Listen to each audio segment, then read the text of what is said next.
बिस्मिल्लाहिर्रहमानिर्रहीम। जी दोस्तों, की हाल जो ठीक हो, खैरियत है। गल इस तरह है कि मैंने सिर्फ एक गल दस छो कि किहड़ा को पाकिस्तान इंडिया की जंग है जिहड़ा एक दूसरे को फतह करन टुरे हो। कुछ वो विच लोग ने जिन्हें फेक आईडियाँ बनाइया ने और फेक आईडियाँ बना के तुसीं की दसना चाहते हो। यार कोई खुदा दा खौफ करो, कोई शर्म न हथ मारो। किहड़ा कोई पाकिस्तान इंडिया की जंग है भी जिहड़ा एक दूसरे को नीचा विखाना, एक दूसरे का नुकसान करना है। जे काम करना है बरादरी वास्ते करना है, जिन्हें नहीं करना ना करे, पर इस हद तक साजिशां तो ना करो, इस हद तक तो ना डिगो, इस हद तक नीचे तो ना डिग पवो कि तुसीं हुण एक दूसरे की फेक आईडियाँ बनानी शुरू कर छड़ो। कि थोड़ी बहुती शर्म वाली गल होंदी है कि थोड़ी बहुती गैरत होनी चाहिए इंसान दे विच। की दसना चाहते हो तुसीं? मेरी तो फेक आईडी बनाई, अरशद की फेक आईडी बनी, 2-3 होर तो 5-6 फेक आईडियाँ बनिया ने। इहदे च की साबित करना चाहते हो फेक आईडियाँ बना के? जे तो तुहानूं कोई किला पता होंदा है तो फिर तो 5-5 साड़ियाँ होर बना लवो।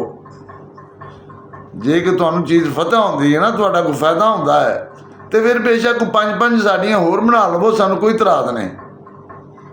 तो जो कोई पता नहीं ना होंदा तो सिर्फ तुसां गंद घोलना है, किसी की फेक आईडी बना के उहदे ते वीडियो अपलोड करके, वीडियो एडिट करके दसना जी फलाना गालां पे कढ़दा। अगर तुसां ही शो कराना है फिर मैं यही आखांगा कि तुहाडे ते लानत है। जिहड़ा बंदा फेक आईडियाँ बना रहा है फिर मैं उत्ते लानत ही भेजांगा और नाल ये आखांगा कि तेरे जम्मन वाले ते फर्क ही होवेगा, कोई ना कोई तेरे जम्मन च फर्क है। जिहड़ा इस हद तक बंदा डिग पैंदा, इस हद तक जाके फेक आईडियाँ बना के ते मतलब कि वीडियो अपलोड करके दसदा है जी फलानी आईडी तो या मियाँ तीक की आईडी तो वेखो जी आ गाला पे कढ़दा है। यही साबित करना चाहते जी ना, यही विखाना चाहते, और की विखाओगे? इस बारे में मैं ये आखांगा कि लानत ही भेज सकना वा, इस तो इलावा मेरे को लफ्ज़ कोई नहीं। लानत तो वड्डा मेरे को लफ्ज़ कोई नहीं।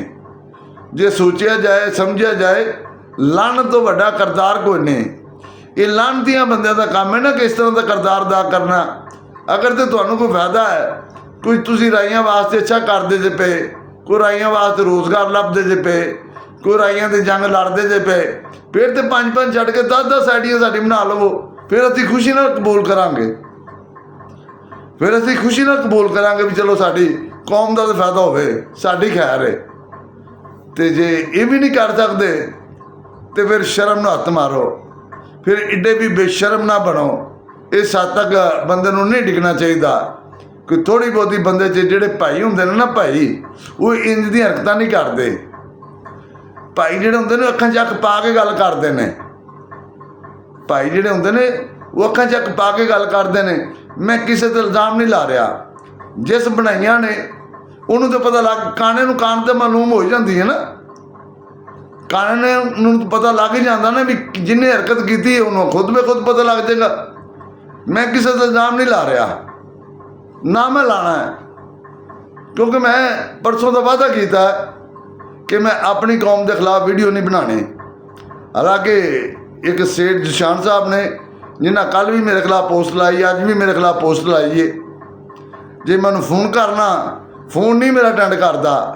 बहादुर दलेर एडा कुए भी आ तो मेरा फोन सुन, मेरे नाल फोन पर गल कर लै।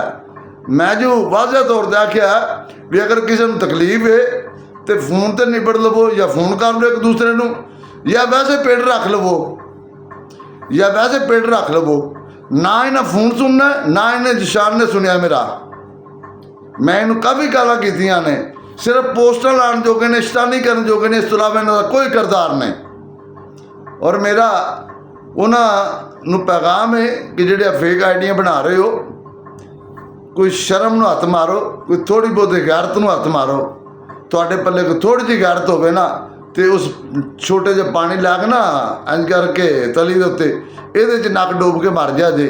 इस तो इलावा मैं कुछ नहीं कहांगा। पाकिस्तान जिंदाबाद, अराई कौम जिंदाबाद।